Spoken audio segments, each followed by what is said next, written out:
I pretended to be poor for years to test my children, but what they did left me speechless. For years, I let everyone think I was poor. I wore the same old coat, used coupons, and worked long hours at a diner. Even my children thought I had nothing. They never asked how I felt, only what I could give. But I had a secret. Years ago, I gave my inheritance to a college friend named Jake. He started a tech company, and in return, gave me 20% ownership. It became very successful. I never told my husband. He was mean and wanted money. When I sold a small part of my shares to pay his debts, I lied and said it was all I had. Years passed. He died. My kids grew up and only visited when they wanted something. So one day, I pretended to be sick and left cameras around the house. What I saw in the videos broke my heart. They searched everything. My bedroom drawers. The kitchen cabinets. Even behind the laundry basket in the bathroom. Lucas placed a small voice recorder behind the bookshelf in the living room. I found it days later when I was dusting the shelves. I didn't touch it at first. I just stared at it, wondering how far things had gone without me noticing. That's when I started listening more closely. I began watching their body language. The way Heather would glance at the ceiling, or how Mason always checked his phone when I spoke. They whispered behind closed doors, not realizing I was standing right outside. I heard them talk about the house. About the bank accounts. About how to handle things before it was too late. I wasn't even sick. Not dying. But they were already planning. That was the moment I knew. I had to protect what I had built, from my own children. It wasn't always this way. I raised them alone. Their father left when Lucas was just 2. I worked long hours, 2 jobs sometimes, just to keep food on the table and shoes on their feet. I missed school events. I missed birthdays. Not because I didn't care, but because I had to keep the lights on. I thought they understood. I was wrong. When I retired, I thought life would slow down. I thought I would finally rest. I imagined Sundays in the garden, a hot cup of tea, and family dinners where everyone laughed and shared stories. But those dinners stopped. The phone calls grew short. They only visited when they needed something. Then one day, I saw it clearly. Not just in their words, but in their actions. They no longer saw me as their mother. They saw me as an asset. A house. A set of accounts. Something to divide. A number on a piece of paper. I cried that night. 4 hours. Not out of anger. Not even out of fear. But because I felt invisible. Like I was already gone. The next day, I met with my lawyer, Jake. He had known me for years. Helped me with taxes. Explained things slowly and kindly. I told him everything. The recorder. The whispers. The cold looks. He didn't seem surprised. That hurt, too. He had seen it before. We sat in his office, the sun pouring in through the window, and I asked him, "Can I change my will?" He smiled softly. "Of course you can." So I did. But this time, I didn't leave it to the people who shared my blood. I left it to the person who shared her time.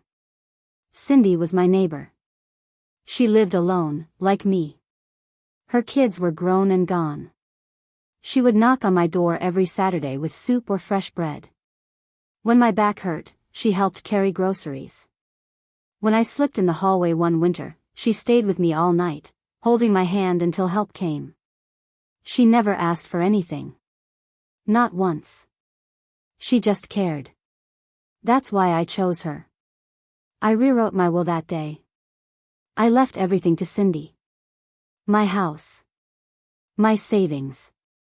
Even the little jewelry box my mother gave me. Jake added a clause about the recordings. He said it would help if the kids tried to fight it. I nodded. I felt tired but strong. 2 weeks later, I invited my children over. It was a quiet Sunday afternoon. The kind I used to dream about. The kind I once thought would be filled with grandkids and stories and hugs. But now, I just wanted the truth to come out. They came, all of them. Mason in his expensive coat. Heather with her cold stare. Lucas, silent and tense. They sat on my couch like strangers. I asked you here, I said, because I need to talk while I still can. They looked at one another. Mason smiled, thinking it was about the inheritance. Heather leaned forward. Lucas looked around the room, probably wondering if I had found the recorder. I reached under the table and picked up a small remote. My hand shook a little. Not from fear. From what I knew was coming. I clicked it. The screen on the wall turned on. It showed clips, short, clear videos, of them going through my things. Opening drawers. Whispering to each other in the kitchen. Lucas placing the recorder. Heather laughing as she said, "She won't even know." The room went silent.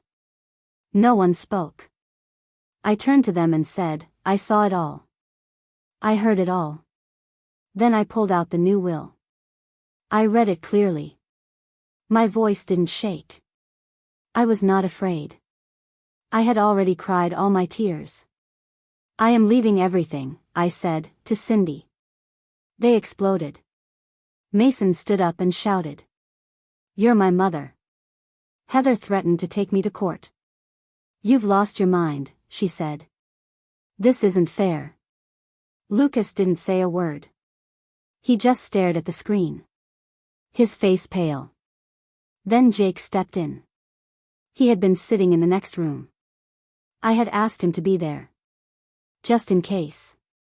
He walked in calmly and placed a folder on the table. It held the new will. It held the transcripts of the recordings. He pressed a button on his phone, and their voices filled the room again, whispers about selling the house, about putting me in a home, about dividing the money. Jake looked at them and said, "None of this ever belonged to you. Not the house. Not the money. And not her." That shut them up.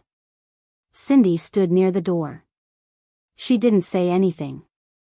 She looked shocked, maybe even scared. I smiled at her. She had done nothing wrong. She had given me her time, her kindness, her presence. After they left, Cindy sat beside me on the couch. She didn't ask why I did it. She just held my hand. We stayed like that for a long time. A few months later, we started the Bella Fund. A small foundation, named after me. It helps older women like me, women who gave too much for too long. Women who were used, forgotten, or pushed aside by those they loved. We give them help. Food. Legal advice. Even just someone to talk to. Someone who listens. We started with just 5 women. Now, there are hundreds. Sometimes, I sit in the garden with Cindy. We talk about the old days. We laugh. We drink tea. I look at the flowers and think about the life I almost lost. A life that could have been taken by the people I gave everything to. But not anymore. Now I live in peace. The house feels warm again. Not because of its size or value, but because it's filled with love and honesty. My children don't visit anymore. And I'm okay with that. I don't miss the tension. I don't miss the fake smiles. I don't miss being treated like a wallet with a heartbeat. Now, for the first time in my life, I'm not just surviving. I'm finally living.